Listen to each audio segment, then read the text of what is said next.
So how can startups in the Arab region, and we've kind of touched up on the merger and acquisition subject, but in terms of the Arab startups, how can they strategize that in their business so that they could be looked at from the outside? You mentioned global. Again, those companies have potential in being acquired from global companies. How can then that would be put in the strategy for those startups? I've been thinking about that, Bessa, for a long time, and I've been talking to some very nice technology providers in the region, out of Egypt and Jordan and elsewhere, and I've come to the conclusion that what's missing is that we don't really learn from some other people, and the culture I want to use is the Indians.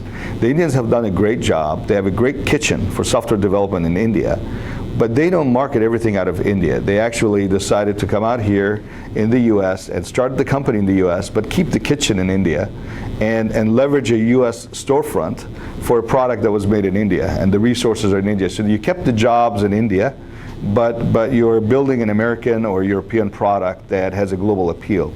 And I think we need to do more of that. And I see great products developed in Egypt, for example. I'm going to use that because I have a couple companies I'm thinking about right now when you ask me this question. And they have great products, but they don't have that global appeal, and they don't have the storefront to market themselves globally in the US. So the way I would have done it is set up a representative office or a small operation in the US, hire all your people in Egypt, keep the kitchen in Egypt, but make sure you market the product from the US. And that way you could grow a lot faster, and you are developing a global product with a global appeal with a very nice exit strategy in 2 to 3 years. Going specifically into, you said, creating a representational office in the US. Right, or Europe. Or Europe. Yeah. We understand that sometimes there's problems with funding, there's problems with visas and whatnot. Do you think there's a quicker approach than the conventional way of going about doing that?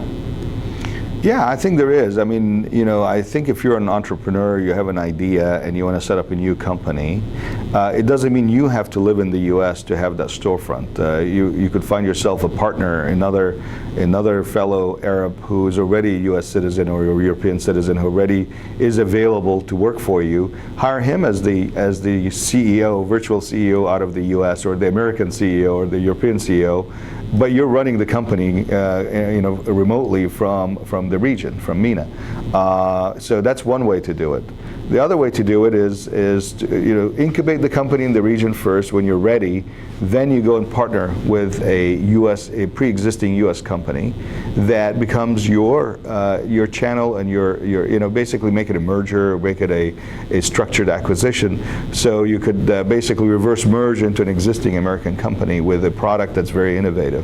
So there's different ways to work around the visa issue. And by the way, visas are not a problem. I'm able to get anybody visas as long as you have a business in the US that's already structured with corporate structure, C Corp. It's really easy to get visas for employees to come back and forth. So in closing, Robert,